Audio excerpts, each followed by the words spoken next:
Today I'm here to speak to you about capital punishment, also known as the death penalty, and why it is wrong. Say someone makes you mad, does that give you the right to kill them? If a person does a horrible thing to you or your family member, does the law allow you to take things into your own hands? The answers to these questions are clearly no. The argument lies in the concept, as an individual we cannot act in taking another person's life. Therefore, it is logical to reason that the government should not have that ability either. After much research, not only for this project, but for my own clarification, I feel I am fit to tell you why the death penalty is wrong on many levels. Today I'm going to speak to you about the arguments against, statistics about, and the methods used throughout time in performing this heinous act. Even though executions have been taking place for as long as people can remember, I feel this concept needs to be abolished immediately. By enforcing the death penalty, you're putting the life of a person in another human being's hands. In no way is a human being fit to decide who lives and who dies. No one person is free of flaw, which in turn means the U.S. justice system is flawed as well, and is capable of mistakes. If a wrong decision is made, is the U.S. government held responsible for murder? If someone were held responsible for wrong decisions, I think they would be far less willing to sentence someone to death. The death penalty gives the government way too much power, especially in a state where they've been given too much power to begin with.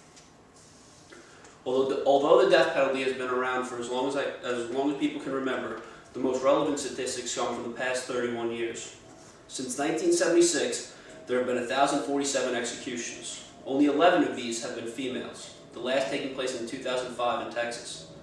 22 of these executions were of juveniles, the last one that took place in Oklahoma in 2003. Of these executions, 603 of these people were white and 362 were black.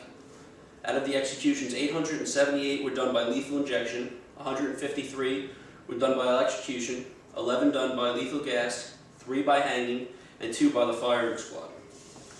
Currently, in the United States, the only crime that is sentenciable by death is murder. Although there are different technicalities in each state, murder is necessary for someone to be executed.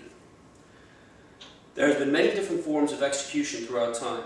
However, there are currently 5 that are legal use in the United States. These are hanging, electrocution, lethal gas, lethal injection, and the firing squad. Lethal injection was made legal in Oklahoma in 1977 and was first used in Texas in 1982.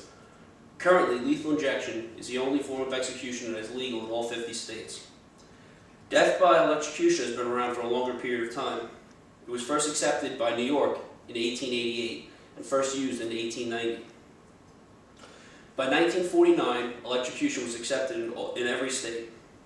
From 1930 to 1980, the electric chair was the most popular form of execution. Today, Nebraska is the only state that implies the use of the electric chair exclusively. However, 9 other states use it as well. Another form of execution is lethal gas. Nevada was the first state to accept this method in 1924 and was used in the same year for the first time.